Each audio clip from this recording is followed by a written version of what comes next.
ஓம் தத்புருஷாய வித்மஹே மகாதேவாய தீமஹி தன்னோ ருத்ர பிரசோதயாத். அனைவருக்கும் இனிய புத்தாண்டு வாழ்த்துக்கள்.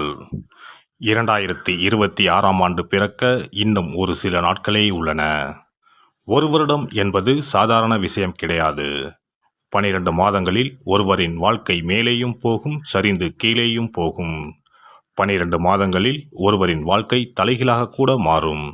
அந்த வகையில் உங்கள் வாழ்க்கையில் என்ன மாதிரியான மாற்றங்கள் எல்லாம் நடக்கும், உங்களுக்கு எதில் ஏற்றம் ஏற்படும், எதில் சறுக்கல் ஏற்படும் என்று சற்று விரிவாக காண்போம். இந்த ஆண்டின் தொடக்கத்தில் கிரகநிலைகள் என எடுத்துக்கொண்டால், குடும்பஸ்தானத்தில் சந்திர பகவானும், சகோதரஸ்தானத்தில் குரு பகவானும், புத்திரஸ்தானத்தில் கேது பகவானும், பாக்கியஸ்தானத்தில் சூரியன், செவ்வாய், புதன், சுக்கிர பகவானும் உள்ளனர்.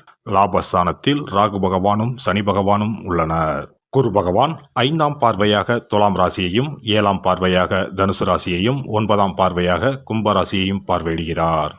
சனி பகவான் 3ஆம் பார்வையாக மேச ராசியையும், 7ஆம் பார்வையாக சிம்ம ராசியையும், 10ஆம் பார்வையாக விருச்சிக ராசியையும் பார்வையிடுகிறார். இந்த கிரகங்களின் அமைப்பு மற்றும் பார்வையினால் உங்கள் வாழ்வில் ஏற்படும் சுப மற்றும் அசுப பலன் என்ன என்பதனையும், அசுப பலன் ஏற்படுமாயின் ராசிக்காரர்கள் செய்ய வேண்டிய பரிகாரம் என்ன, வழிபட வேண்டிய தெய்வம் யார் என்பதனை பற்றியும் முழுமையாக காண்போம். பிறக்கப் போகும் இந்த புது வருடம் உங்கள் வாழ்வில் வளமும் நலமும் செல்வ செழிப்பும் பெற்று வாழ்வில் உயரிய நிலையை அடைய எல்லாம் வல்ல எம்பெருமானை வேண்டி விரும்பி கேட்டுக்கொள்கிறேன். விருச்சிக ராசி அன்பர்களே, இந்த ஆண்டு மனதில் புதுவிதமான தன்னம்பிக்கையுடன் செயல்பட்டு வெற்றி காண்பீர்கள். குடும்ப உறுப்பினர்களின் எண்ணங்களை புரிந்து கொள்வீர்கள். வழக்கு விவகாரத்தில் பொறுமையாக இருப்பது நல்லது.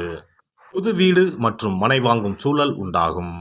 பொழுதுபோக்கு உபகரணங்களால் கையிருப்புகள் குறையும். இனம் புரியாத சில சிந்தனைகளால் மன அழுத்தங்களுக்கு அவ்வப்போது ஆளாகுவீர்கள். ஆன்மீகத்தில் நாட்டம் அதிகரிக்கும். தர்ம காரியங்களில் ஈடுபடுவீர்கள். பொது நம்பிக்கையுடன் எதிலும் செயல்படுவீர்கள். வீட்டின் தேவைகளை நிறைவேற்றி வைப்பீர்கள். நிலுவையில் இருந்து வந்த தன வரவுகள் கிடைப்பதற்கான வாய்ப்புகள் சாதகமாக அமையும். மூத்த சகோதரர்களின் ஆதரவு சாதகமாக இருக்கும். உத்தியோகஸ்தர்களுக்கு இந்த ஆண்டு போட்டித் தேர்வுகளில் பங்கு பெற்று பதவி உயர்வுக்கான சூழ்நிலைகளும் சாதகமாக அமையும். புதிய வேலை நிமித்தமான முயற்சிகள் கைகூடும். எழுத்து துறைகளில் இருப்பவர்களுக்கு சாதகமான சூழல்கள் அமையும். கடன் சார்ந்து இருந்து வந்த பிரச்சனைகள் எதிர்பாராத விதத்தில் அகலும். முக்கிய கோப்புகளில் கவனம் வேண்டும். வியாபாரத்தை பொறுத்தவரை இந்த ஆண்டு புதுவிதமான சில மாற்றங்களை செய்வதற்கான சூழல்கள் உருவாகும். வாடிக்கையாளர்கள் வழியில் ஒத்துழைப்புகள் மேம்படும். தொழில்நுட்ப விஷயங்களில் இருப்பவர்களுக்கு லாபம் அதிகரிக்கும். அழகு சாதன துறைகளில் விவேகம் வேண்டும். கொடுக்கல் வாங்கலில் இருப்பவர்களுக்கு முன்னேற்றம் உண்டாகும். பெண்களை பொறுத்தவரை இந்த ஆண்டு எதிர்பாராத சில வரவுகள் மூலம் கையிருப்புகள் அதிகரிக்கும். விலை உயர்ந்த பொருட்களின் சேர்க்கை அமையும். துணைவரின் தேவைகளை சூழ்நிலை அறிந்து நிறைவேற்றி வைப்பீர்கள். மனதிற்கு மகிழ்ச்சியான செய்திகள் கிடைக்கும். குடும்பத்தில் புதிய நபர்களின் வருகையால் சில மாற்றங்கள் உருவாகும். அரசியல்வாதிகளை பொறுத்தவரை இந்த ஆண்டு துறை சார்ந்த சில புரிதல்கள் உருவாகும். உயர் பொறுப்பில் இருப்பவர்களின் எண்ணங்களை புரிந்து செயல்படுவீர்கள். வித்தியாசமான சில முயற்சிகள் மூலம் நினைத்ததை முடித்துக் கொள்வதற்கான வாய்ப்புகளை உருவாக்கிக் கொள்வீர்கள். கலைத்துறையில் இருப்பவர்களுக்கு இந்த ஆண்டு பயண வாய்ப்புகள் சாதகமாக அமையும். தற்காப்பு கலைகளில் புதிய இலக்குகளை அடைவீர்கள். எழுத்து துறைகளில் சில முன்னேற்றம் உண்டாகும். புதிய தொழில்நுட்பங்களை சூழ்நிலைக்கு ஏற்ப பயன்படுத்தி மாற்றங்களை உருவாக்குவீர்கள். மாணவர்களை பொறுத்தவரை கல்வியில் சாதகமான சூழல்கள் உருவாகும். நல்ல மதிப்பெண்களை பெறுவீர்கள். திறமைக்கு உண்டான வாய்ப்புகள் ஏற்படும். வித்தியாசமான சிந்தனைகள் மற்றும் அணுகுமுறைகள் மூலம் மேல்நிலை கல்வியில் முன்னேற்றத்தை அடைவீர்கள். பேச்சு திறமைகள் மூலம் பலரின் பாராட்டுகளையும் அறிமுகங்களையும் பெறுவீர்கள். இந்த வருட கிரக அமைப்புகள் அடிப்படையில் விருச்சிகராசி அன்பர்களுக்கு மனதளவில் புதுவிதமான இலக்குகள் பிறக்கும். புதிய செல்வ சேர்க்கைக்கான வாய்ப்புகள் உருவாகும். விருச்சிகராசி அன்பர்களே, கொடுக்கல் வாங்கல் விஷயங்களில் சற்று கவனம் வேண்டும். வாழ்க்கை துணையிடத்தில் விட்டு கொடுத்து செல்லவும். வெள்ளிக்கிழமை தோறும் ஆனந்தவள்ளி தாயாரை வழிபாடு செய்து வர சுபகாரியங்களில் இருந்து வந்த தாமதங்கள் மறையும். சிறப்பு தொகுப்பு. புத்தாண்டு அன்று செல்வம் பெருக நாம் என்ன செய்ய வேண்டும் என்பதனை பற்றி காண்போம். புத்தாண்டு அன்று நாம் சில விஷயங்களை செய்வதன் மூலம் வீட்டில் செல்வ செழிப்பும் அதிர்ஷ்டமும் மகாலட்சுமி கடாட்சமும் உண்டாகும். ஆகையால் புத்தாண்டு அன்று அதிர்ஷ்டம் தரக்கூடிய வகையில் சில விஷயங்களை கட்டாயம் செய்ய வேண்டும். இன்னும் சில நாட்களில் 2026ஆம் ஆண்டு பிறக்கப் போகிறது. அதாவது ஜனவரி 1/1/2026 அன்று கோவிலுக்கு செல்வது, தானம் செய்வது, புது ஆடை அணிவது மற்றும் வீட்டிற்கு தேவையான பொருட்களை வாங்குவது என பலவற்றை செய்வதன் மூலம் நற்பலன்களை பெற முடியும். பொதுவாக பெரும்பாலான வீடுகளில் எதிர்மறையான எண்ணங்கள் எப்போதும் இருந்து கொண்டே இருக்கும். இதனால் வீட்டில் அதிர்ஷ்டம் என்பதே இருக்காது. முக்கியமாக குடும்பத்தில் மகிழ்ச்சி என்பதே இருக்காது. இவை அனைத்திற்கும் தீர்வு கடவுள் வழிபாடு ஒன்றே ஆகும். கடவுளுக்கு உரிய பொருட்களை வாங்கி வழிபடுவதன் மூலம் வீட்டில் நேர்மறை ஆற்றல் பெருகி குடும்பத்தில் மகிழ்ச்சியும் செல்வ செழிப்பும் உண்டாகும். புத்தாண்டு அன்று வாங்க வேண்டிய 3 முக்கியமான பொருள்: துளசி இலை, ஏலக்காய், கல்உப்பு. துளசி இலை, ஏலக்காய், கல்உப்பு ஆகிய 3ம் மகாலட்சுமியின் அம்சம். ஆகையால் வருடத்தின் முதல் நாள் அன்று மேற்கூறிய 3 பொருட்களை வாங்குவதன் மூலம் வீட்டில் செல்வ செழிப்பு உண்டாகும். துளசி இலையை வாங்கி வந்து பூஜை அறையில் பெருமாளுக்கும் ஆண்டாளுக்கும் வைத்து வழிபட வேண்டும். அடுத்து ஏலக்காய் வாங்கி வந்து பூஜை அறையில் விளக்கின் அருகில் வைத்து வழிபட வேண்டும். செல்வ செழிப்பு உண்டாக்குவதில் கல்உப்பு முக்கியமான பொருளாகும். ஆகையால் கல்உப்பை வாங்கி கட்டாயமாக பூஜை அறையில் வைத்து வழிபட வேண்டும். வாங்க வேண்டிய பிற பொருட்கள் என எடுத்துக்கொண்டால் மல்லிகைப்பூ, மஞ்சள், குங்குமம், சர்க்கரை, இனிப்பு, பசும்பால், குத்துவிளக்கு ஆகியவற்றையும் வாங்கலாம்.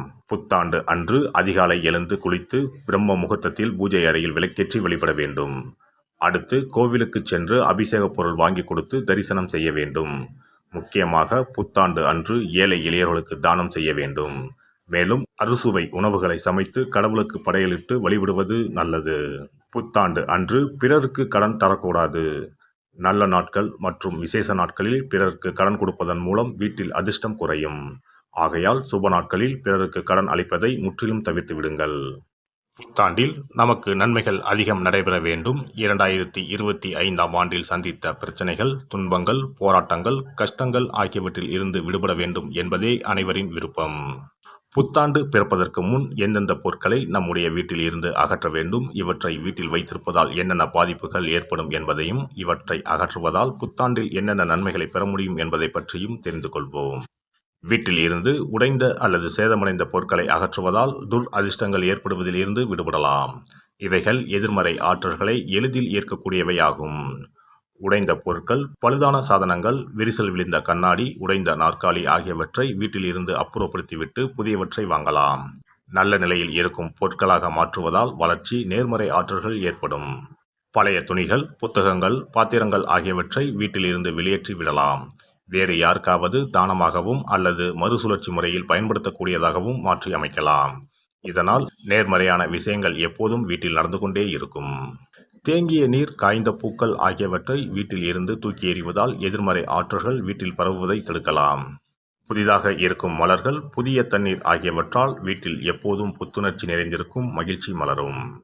காலாவதியான உணவுப் பொருட்கள், மருந்துகள், அழகு சாதன பொருட்களை வீட்டில் வைத்திருப்பதால் வீட்டில் தேக்க நிலை, எதிர்மறையான சூழல் இருந்து கொண்டே இருக்கும். இதனால் வீட்டில் அடிக்கடி நோய்களும் வந்து கொண்டே இருக்கும். ஆரோக்கியமான சூழலை வீட்டில் உருவாக்கவும், புதிய வாய்ப்புகள், நல்ல விஷயங்கள் தேடி வருவதற்கும் காலாவதியான பொருட்களை அகற்றிவிட்டு சுத்தமான காற்று, ஆற்றல் வந்து செல்லும் வகையில் வீட்டை காற்றோட்டம் உள்ளதாக வைத்திருக்க வேண்டும். எல்லாம் வல்ல இறையருளால் நீங்களும் உங்கள் அன்பு குடும்பமும் உடல் நலம், நீலாயுள், நிறை செல்வம், உயர் புகழ், மெய்ஞானம் ஓங்கி வாழ்க வளமுடன். இந்த வீடியோ பதிவு உங்களுக்கு பிடித்திருந்தால் லைக் பண்ணுங்க, கமெண்ட் பண்ணுங்க, ஷேர் பண்ணுங்க, மறக்காம சப்ஸ்கிரைப் பண்ணுங்க, பக்கத்துல இருக்கிற பெல் பட்டனை கிளிக் பண்ணுங்க. நன்றி, வணக்கம். ஓம் நமச்சிவாய. சிவாய நம.